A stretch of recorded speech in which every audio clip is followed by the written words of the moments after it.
sit with us until Friday. Okay? Sige. Just like magkaroon ng start nito sa Oo. then, pag 1:30 na nasa minay. Okay lang. Oo. Oo. Oo. Sige. In your case, okay lang. For the others, medyo pag-uusapan natin yan. Okay? Basta si Doc Manet talaga is supposedly na-adjudicate na mukhaan. That's non-negotiable.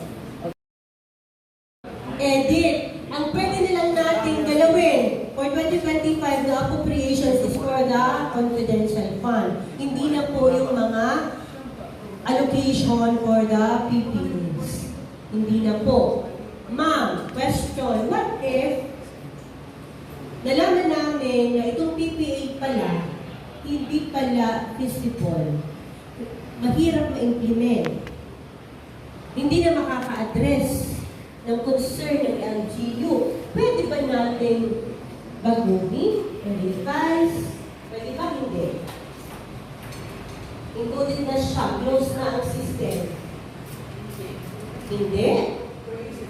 Pwede, especially that the LGU is utilizing the CF. Pwede, pero pag naaka mo changes, hindi lang inform, dapat i-present sa MPO meeting ninyo. Dapat na ay resolution. And then, kung na ay changes sa amount, dapat na mo as per resolution na ay changes. Kung nag-supplemental kayo, dapat naka-attach. And then dapat, yung ating chairperson ng POC, sino? Si Mayor dapat na ay letter request to open specific step. Yung step G lamang. Time check is 3:37 hanggang mag-dinner Hanggang 4:30. hanggang 4. Balikan natin. Kukupyahin lang yung POPs issue, yung objective na napagkasunduan na natin kanina. You also copy the indicator, not the given indicator in the situation matrix form. Sa sheet B. Yung indicator sa strategy formulation matrix. Yun ang gagamitin natin. And then the strategies. How many strategies did you come up? And then the title of PESAs. Yung starting date and completion date. Dapat klaro dyan kung lahat ng year ma-cover. Okay? Expected output, dapat wag lumayo kung training conducted.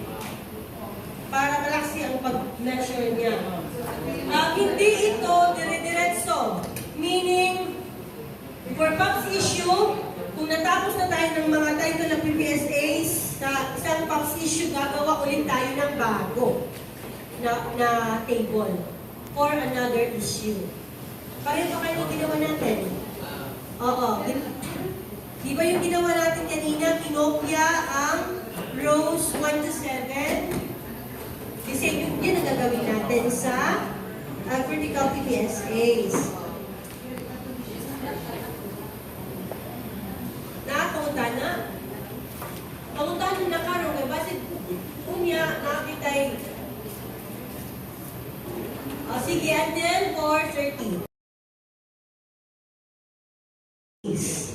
Out of the strategies that we formulated, we identified PPAs. Medyo daghan, no? And there are still some na in part, like procurement of vehicles and naapa for yung suggested PPAs ng AFP.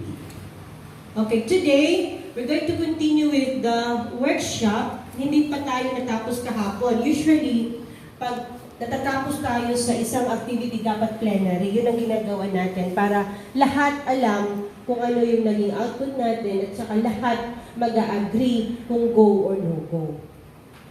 If we still have time, since Miss Jess, good morning, nandito naman siya, we will continue right away or ano? What's your pleasure? We will continue with the rest of those na okay nga kahapon, they continue with the workshop, meaning with the financial. They Yes. proceed with the targets Yes. na sa financial. Oo. But habang nag-discuss tayo with the others, proceed lang sila Oo. para Sige, magbibigay ako ng brief instructions muna para sa next, para sa mga tapos na. Okay? Yung tapos na